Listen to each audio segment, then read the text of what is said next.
ሰላም በያላችሁበት ይሁን የተከበራችሁ የቻናላችን ቤተሰቦች እንዴት ቆያችሁልን? ሰሞኑን እንግዲህ በተለይም የሰርግ ስነ ስርዓቱ ደምቆ ሸብርቆ ከርሟል። የሽምግልናው ስነ ስርዓት ደግሞ አጃይብ ያሰኛል።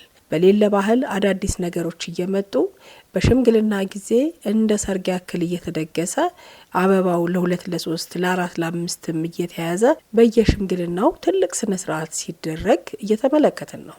በሀገራችን ቀደም ባሉት ጊዜያት ሰብል ተሰብስቦ ወደ ጎተራ ከገባ በኋላ ጥርና የካቲት ወር አሊያም ደግሞ በሚያዝያና አልፎ አልፎ ደግሞ በግንቦት ወር ሰርግ እንዲሁ ይደገስ ነበር። ታዲያ በቀደመው ዘመን በሀገራችን ሰርግ ሲደርስ የቅርብ ዘመድ አዝማድና ወዳጅ ሁሉ ለሰርጉ ዝግጅት አስፈላጊውን ነገር ሁሉ ይዞ ወደ መደገሻው ቤት በመሄድ ጠላ ጠምቆ ጠጅ ጥሎ እንደየአቅሙ ወይፈን፣ በሬ ወይም ደግሞ ሙክት ጥሎ በሰርጉ ቤት ዙሪያ የራሱን ዳስ ጥሎ የአቅሙን ደግሶ የተወሰኑትን እንግዶች በማብላት በማጠጣት እንግዶቹን በማስተናገድ የወዳጅነቱን ድርሻ ይወጣ ነበር።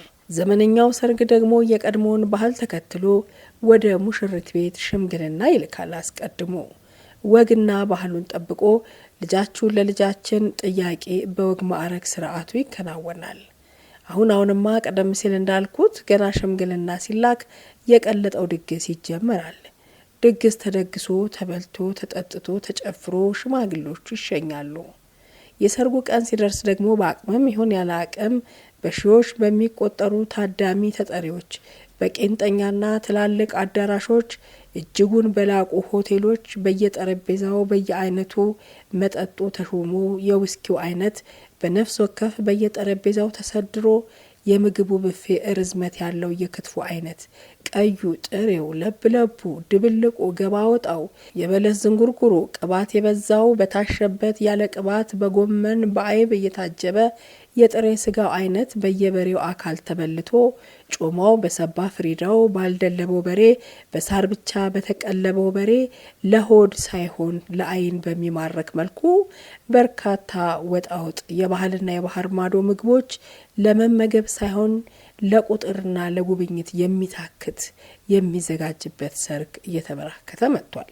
እነዚህ ዘመነኛ ሰርጎች የሙሽሪት የሚዜ የአጃቢ መጓጓዣ መኪናዎች የኪራይ ወጪ ብቻ ከምግብ ከመጠጥና ከተለያዩ የሰርጉ ሰሞን ከሚቀያየሩት አልባሳት ጋር የበዓሉ አድማቂ ሚዜዎች፣ ዲጂዎች፣ አሙቁልኝ አድማቂዎች፣ ማስጌጫና ጌጣጌጦች፣ እርግብ ለቃቂው፣ ሸሞላ ሰሪዎች፣ አበባና የሚበተን በከረሜላና በሙሽሮች ፎቶ የታሰሩ የተለያዩ የማስታወሻ ጌጦች፣ በየአውራ መንገዱ የሚከፈቱ የሚጠጡ ሻምፓኞች፣ በባለ ብዙ ድርብርብ የተቆለሉ የጣፋጭ ኬኮች፣ የአጃቢ የሚዜ የአበባ በታኝ የሻማ ያዢ የፊት መሪ ሞተረኞች፣ አሁን ደግሞ ከፊት ቀዳሚ አሊያም ከግራና ከቀኝ አጃቢ ፈረሰኞች፣ እልቆ መሳፍርት የሌለው የሰርግ ግብአት ወጪዎች ሲጀመሩ ለአንድ ሰርግ የወጣው ወጪ ሳይሆን የመለስተኛ ኢንዱስትሪ ማቋቋሚያ በጀት እንጂ የአንድ ቀን ሰርግ ወጪ እስከማይመስል ድረስ ባለ 7 ዲጂት ከ60 በላይ